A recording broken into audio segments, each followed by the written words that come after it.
thank you very much for your presentation, your keynote address, of course, and for addressing those various topical issues of Next in Defense. All right, we are now quickly shifting our focus back to the other buzzword of the year, that has, of course, been trade. Trade is something that we've seen being talked about all across the world. Trade agreements have also been signed.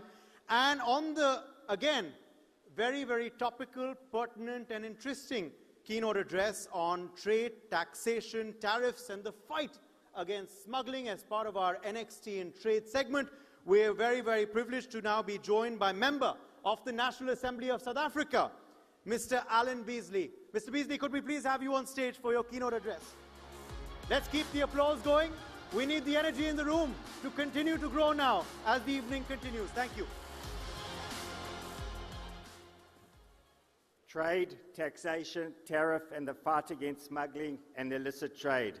Ladies and gentlemen, illicit trade is no longer a peripheral issue in the global economy. It is a structural challenge affecting government revenues, legitimate businesses, and the integrity of global supply chains. According to the Transnational Alliance to Combat Illicit Trade in its 2025 Global Illicit Trade Environment Index, illicit trade now spans almost every major sector of the international economy, from tobacco and alcohol to pharmaceuticals, fuel, gold, and consumer goods. The report estimates that illicit markets are worth well over $2 trillion globally, representing a substantial share of the world trade. This phenomenon undermines public finances, distorts markets, and empowers organized criminal networks. But it also raises a deeper policy question. How do governments design trade, tax, and enforcement systems that protect legitimate commerce whilst discouraging illicit activity? My remarks today draw on experience of South Africa, but the lessons are relevant to many countries confronting similar dynamics.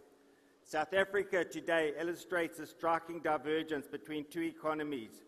The legal economy has struggled to grow, expanding at less than 1% annually in recent years. At the same time, the illicit economy has expanded rapidly, growing at an estimated 6% per year and flooding the market with illegal cigarettes, alcohol, gold, fuel, and counterfeit goods. This divergence is not accidental. It reflects the interaction between tax policy, trade policy, and enforcement capacity. Consider the example of tobacco taxation. In South Africa, excise duties on cigarettes and related products have increased steadily in recent years, almost always above the rate of inflation. The policy rationale is understandable. Higher taxes are intended to reduce consumption for public health reasons. However, the outcome has been quite different from what policymakers intended. A legal compliant pack of cigarettes in South Africa now sells for roughly 35 Rand, about $2 or more.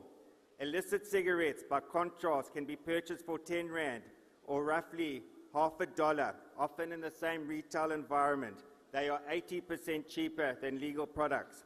When such a large price differential exists, the market adjusts rapidly. Consumers shift towards cheaper illicit products, while criminal networks step in to meet demand. The result is a rapid expansion of the illicit market. In fact, illicit cigarettes are now estimated to account for about 75% of total cigarette sales in South Africa. The fiscal consequences are significant. The South African government loses an estimated 100 billion, roughly $6 billion, to illicit trade across the broader economy, including alcohol, tobacco, fuel, and counterfeit goods. Even within the tobacco sector alone, excise revenues has fallen despite repeated tax increases, demonstrating the limits of relying on taxation without enforcement. But the costs extend beyond government revenue. Illicit trade undermines legitimate business and destroys jobs. A recent example illustrates this clearly. A major international tobacco manufacturer with decades-long presence in South Africa recently announced that it would cease domestic cigarette manufacturing, citing the overwhelming dominance of illicit cigarettes in the market. The decision threatens hundreds of direct jobs and tens of thousands more across agriculture, logistics, and related supply chains. This example highlights a key principle in the fight against smuggling. policy coherence matters. If tax regimes create price gaps that legitimate businesses cannot realistically compete with, and if enforcement systems are not sufficiently resourced to police borders and supply chains, illicit markets will inevitably expand. Yet, it is important to emphasize that combating illicit trade does not require impossible complex solutions. In many respects, the fundamentals are straightforward. First, tax regimes must be calibrated carefully.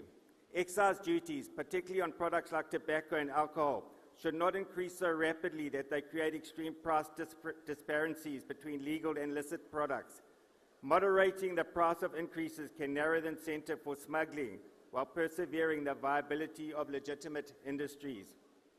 Secondly, enforcement capacities must match policy ambition. Taxes only function effectively if governments have the institutional capacity to enforce compliance. In South Africa, this means strengthening agencies such as the South African Revenue Services, the South African Police Services, the National Prosecuting Agency, and the Border Management Authority. These institutions are responsible for policing borders, investigating criminal networks, and ensuring that tax laws are enforced through the supply chain. Third, trade infrastructure must be modernized. One of the most effective tools in combating smuggling is the deployment of modern cargo scanners at ports and border posts.